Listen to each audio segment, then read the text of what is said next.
ನಮಸ್ಕಾರ ಸ್ನೇಹಿತರೆ. ಮಮತಾ ಬ್ಯಾನರ್ಜಿಯ ಸ್ಥಿತಿ ಅಧೋಗತಿಯಾಗಿದೆ.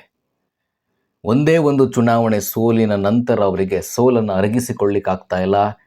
ಪಕ್ಷದ 80 ಜನರು ಕೂಡ ಒಂದೊಂದು ಮಾತನ್ನು ಹೇಳ್ತಾ ಇದ್ದಾರೆ. 68 ಜನ ಶಾಸಕರು ಮಮತಾ ಬ್ಯಾನರ್ಜಿ ಕಡೆನೇ ಇಲ್ಲ. ಇನ್ನು ಸಂಸದರ ಬಗ್ಗೆ ಮಾತನಾಡೋದಾದರೆ 29 ಸಂಸದರು ಗೆದ್ದಿದ್ದಾರೆ. ಅದರಲ್ಲಿ 20 ಜನ ಸಂಸದರು ದೆಹಲಿಯಲ್ಲಿ ಕುಳಿತುಕೊಂಡು BJP ಜೊತೆ ಹೋಗಲಿಕ್ಕೆ ಸಿದ್ಧರಾಗಿದ್ದಾರೆ. ಎಂಟೈರ್ TMC 2 ಭಾಗ ಆಗುತ್ತೋ ಅಥವಾ ಸಂಪೂರ್ಣ ಪಕ್ಷವೇ ಮುಳುಗಡೆ ಆಗುತ್ತೋ ಅನ್ನುವಂಥ ಪ್ರಶ್ನೆ ಒಂದು ಕಾಡ್ತಾ ಇದೆ ಅಷ್ಟೇ. 58 ಜನರ ಶಾಸಕರೊಂದಿಗೆ ರಿತು ಬ್ಯಾನರ್ಜಿ ವಿರೋಧ ಪಕ್ಷದ ನಾಯಕನಾಗಿ ಆಯ್ಕೆ ಆಗಿದ್ದಾರೆ. ಕೆಲವೊಂದಿಷ್ಟು ಲೀಗಲಿ ಟರ್ಮ್ಸ್ಗಳು ಅಡ್ಡ ಬರ್ತಾ ಇದ್ವು ಅದಕ್ಕೆ. ಆದರೂ ಸ್ಪೀಕರ್ ನಿನ್ನೆ ಅವರನ್ನು ಅಧಿಕೃತವಾದ ವಿರೋಧ ಪಕ್ಷದ ನಾಯಕ ಅಂತ ಘೋಷಣೆ ಮಾಡಿದ್ದಾರೆ. ಅವರು TMCಯಿಂದ ಉಚ್ಚಾಟನೆ ಆದರೂ ಕೂಡ ಅವರು ಅಧಿಕೃತವಾದ ವಿರೋಧ ಪಕ್ಷದ ನಾಯಕನಾಗಿದ್ದಾರೆ. ರಿತು ಬ್ಯಾನರ್ಜಿ ಅವರ ಪ್ರಕಾರವೇ ಮಮತಾ ಬ್ಯಾನರ್ಜಿ ನಮ್ಮ ನಾಯಕಿ, ಅವರು ನಮಗೆ ಸಲಹೆಗಳನ್ನು ಕೊಡ್ತಾರೆ ಅಂತೇಳಿ ಹೇಳ್ತಾ ಇದ್ದಾರೆ. ಅಂದರೆ ಇವರು 58 ಜನ ಶಾಸಕರೊಂದಿಗೆ TMCಯನ್ನು ಚಿಹ್ನೆಯ ಸಮೇತ ವಿಭಜನೆ ಮಾಡ್ಕೊಂಡ್ಬರುವಂಥ ಸಾಧ್ಯತೆ ಕೂಡ ಇದೆ.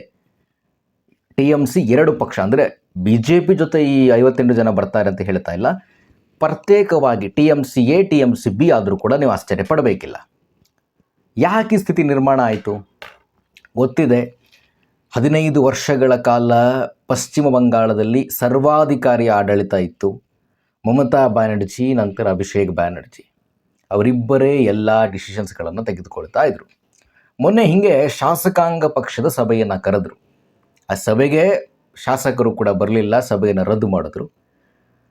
ಅಲ್ಲಿ ಈ ವಿರೋಧ ಪಕ್ಷದ ನಾಯಕನ ಆಯ್ಕೆಯ ವಿಚಾರ ಚರ್ಚೆ ಆಗ್ತಾ ಇತ್ತು. ಅಂದರೆ ಮಮತಾ ಬ್ಯಾನರ್ಜಿ ಅವರು ವಿರೋಧ ಪಕ್ಷದ ನಾಯಕಿ ಆಗಲಿಕ್ಕೆ ಸಾಧ್ಯ ಇಲ್ಲ. ಅವರು ಈ ಬಾರಿ ಸ್ವತಃ ಚುನಾವಣೆಯನ್ನು ಸೋತಿದ್ದಾರೆ. ಅಲ್ಲಿ ಅವರು 82 ವರ್ಷದ ಚಟ್ಟೋಪಾಧ್ಯಾಯ ಅನ್ನುವಂತಹ TMCಯ ಹಿರಿಯ ನಾಯಕನಿಗೆ ಅವಿರೋಧವಾಗಿ ಅಥವಾ ಇವರಿಬ್ಬರೇ ಒಂದು ನಿರ್ಧಾರವನ್ನು ತೆಗೆದುಕೊಂಡು ಡಿಸಿಷನ್ ತೆಗೆದುಕೊಳ್ಬಿಡ್ತಾರೆ, ಇವರೇ ನಮ್ಮ ವಿರೋಧ ಪಕ್ಷದ ನಾಯಕರು ಅಂತ.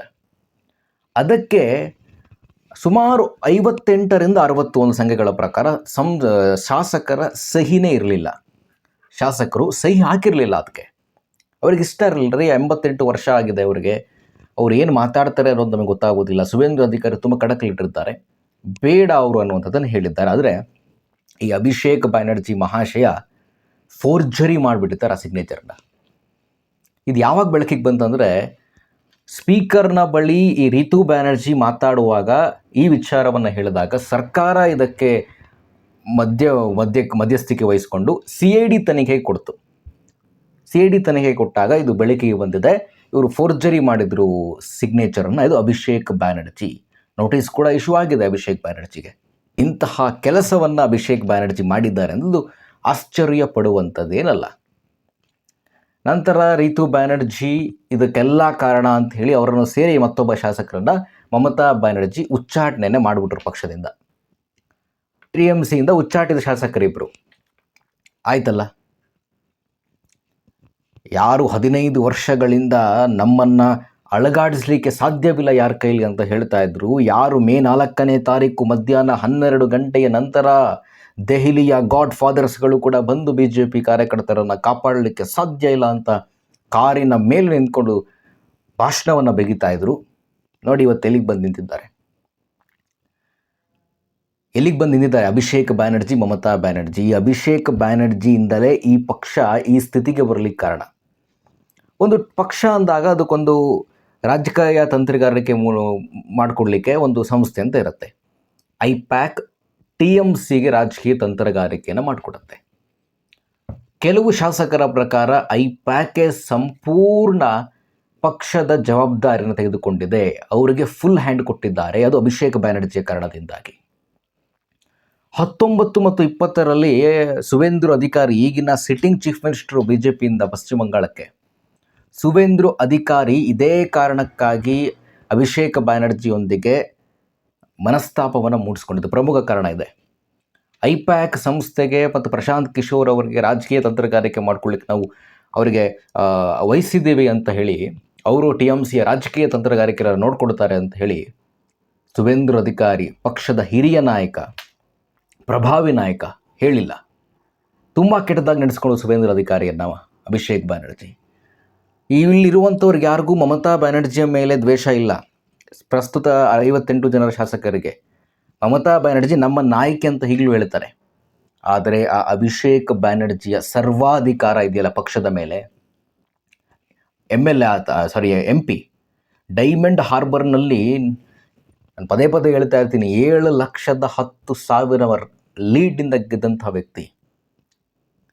ಹೆಂಗೆ ಬಂತು ಓಟ್ಗಳು, ಹೆಂಗೆ ವೋಟಿಂಗ್ ನಡೀತವೆ, ಅಲ್ಲಿನ ಫಾಲ್ಟಾದಲ್ಲಿ ಈ ಸರಿ ವೋಟಿಂಗ್ನಲ್ಲಿ ಏನಾಯಿತು ಅನ್ನೋದನ್ನು ಕೂಡ ನೀವು ಗಮನಿಸಿದ್ದೀರಾ? ನೀವೇ ಡಿಸೈಡ್ ಮಾಡ್ಕೊಳ್ಳಿ. ಅದು ಅಭಿಷೇಕ್ ಬ್ಯಾನರ್ಜಿಗೆ 7,10,000 ಲೀಡ್ ಹೆಂಗೆ ಸಿಕ್ತು, ನಿಮಗೆ ಬಿಟ್ಟಂಥ ವಿಚಾರ.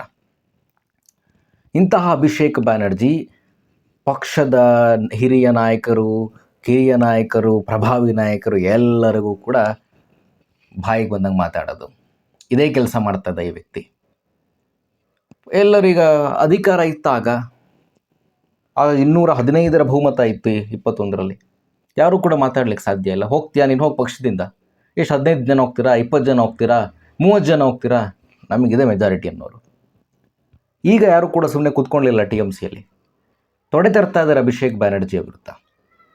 ಇದೊಂದು ಕಡೆ BJP ಅಧಿಕಾರಕ್ಕೆ ಬಂದು 1 ತಿಂಗಳು ಕೂಡ ಆಗಿಲ್ಲ. ಇನ್ನು ಮೇ 9ಕ್ಕೆ 8ಕ್ಕೆ ಅಧಿಕಾರ ಪ್ರಮಾಣ ವಚನ ಸ್ವೀಕರಿಸಿದ್ದು ಸುವೇಂದ್ರ ಅಧಿಕಾರಿ. ಒಂದೇ ತಿಂಗಳಲ್ಲಿ ಈ ಕಡೆ TMCಯ TMCಯಿಂದ ನಿತ್ಯ ಬರ್ತಾ ಇರುವ ಸುದ್ದಿಗಳನ್ನು ನೋಡ್ತಾ ಇದ್ದರೆ ಒಡೆದೋಗತ್ತೆ ಪಕ್ಷ. ಇದು 29ರ ಲೋಕಸಭಾ ಚುನಾವಣೆಯಲ್ಲಿ ಇವರು ಸ್ಪರ್ಧೆ ಮಾಡೋದಂತೂ ಕ್ವಶನ್ ಮಾರ್ಕ್. ಸ್ಪರ್ಧೆ ಮಾಡಿದ್ರು ಕೂಡ ಮಮತಾ ಬ್ಯಾನರ್ಜಿಯ ಬಣ, ರೀತು ಬ್ಯಾನರ್ಜಿಯ ಬಣ, 2 ಪ್ರತ್ಯೇಕವಾದಂಥ ಬಣಗಳು ಬರ್ತಾವೆ. ಈ ಮಹಾರಾಷ್ಟ್ರದಲ್ಲಿ ಆಯ್ತಲ್ಲ, ಶಿವಸೇನೆ ಮೂಲತಃ ಬಾಲ ಠಾಕ್ರೆ, ಉದ್ಧವ್ ಠಾಕ್ರೆಯವರ ಪಕ್ಷ, ಅವರು ಕಟ್ಟಿ ಬೆಳೆಸಿದಂಥ ಪಕ್ಷ. ಅದರಲ್ಲಿ ಏಕನಾಥ್ ಶಿಂದೆ ಪಕ್ಷವನ್ನು ಚಿಹ್ನೆಯ ಸಮೇತವಾಗಿ ಇಬ್ಬಾಗ ಮಾಡ್ಕೊಂಬಂದ್ಬಿಟ್ರು ಸುಪ್ರೀಂ ಕೋರ್ಟ್ಗೆಲ್ಲ ಹೋಗಿ. ಇಲ್ಲೂ ಅದೇ ರೀತಿ ಆಗುವ ಸಾಧ್ಯತೆ ಹೆಚ್ಚಿನ ಪ್ರಮಾಣದಲ್ಲಿದೆ. ಅಭಿಷೇಕ್ ಬ್ಯಾನರ್ಜಿ ಮತ್ತು ಮಮತಾ ಬ್ಯಾನರ್ಜಿಯ ಸರ್ವಾಧಿಕಾರಿ ಧೋರಣೆ ಜೊತೆಗೆ ಮಮತಾ ಬ್ಯಾನರ್ಜಿಯೂ ಕೂಡ ಅಭಿಷೇಕ್ ಬ್ಯಾನರ್ಜಿಯ ನಿರ್ಧಾರಗಳಿಗೆ ಮೂಗು ತೂರಿಸ್ತಾ ಇಲ್ಲ, ಪ್ರಶ್ನೆ ಮಾಡ್ತಾ ಇಲ್ಲ. ಅಭಿಷೇಕ್ ಬ್ಯಾನರ್ಜಿ ಏನಂತಾರೆ ಅದಕ್ಕೆಲ್ಲ ಜೈ ಜೈ ಅಂತ ಹೋಗ್ತಾ ಇದ್ದಾರೆ. ಇವತ್ತಿನ ಈ ಸ್ಥಿತಿಗೆ ಅದೇ ಕಾರಣ, ಅದೇ ಪ್ರಮುಖವ ಕಾರಣ. ಇನ್ನು ಬೇರೆ ಬೇರೆ ಇಶ್ಯೂ ಇದೆ ಗೊತ್ತಿಲ್ಲ ಅವರ ನಡುವೆ. ಒಟ್ಟಾರೆಯಾಗಿ ಮಮತಾ ಬ್ಯಾನರ್ಜಿಗೆ 15 ವರ್ಷಗಳ ಕರ್ಮದ ಫಲ ಈಗ ಸಿಗ್ತಾ ಇದೆ ಅಂತೇಳಿ ಹೇಳಬಹುದು ಅನಿಸುತ್ತೆ. ಏನೇನು ಮಾಡಿದ್ರು ಅನ್ನೋದ್ರ ಬಗ್ಗೆ ಚರ್ಚೆ ಮಾಡಿದ್ದೀವಿ. ನೋಡೋಣ ಏನಾಗುತ್ತೆ ಅಂತ. ಪಶ್ಚಿಮ ಬಂಗಾಳದಲ್ಲಿ BJP 29ರಲ್ಲಿ ಏಕಾಂಗಿಯಾಗಿ ಹೋರಾಡಿ BJPಗೆ ಪ್ರತಿಸ್ಪರ್ಧಿಯಾಗಿ ಕಾಂಗ್ರೆಸ್ ಬರುತ್ತಾ?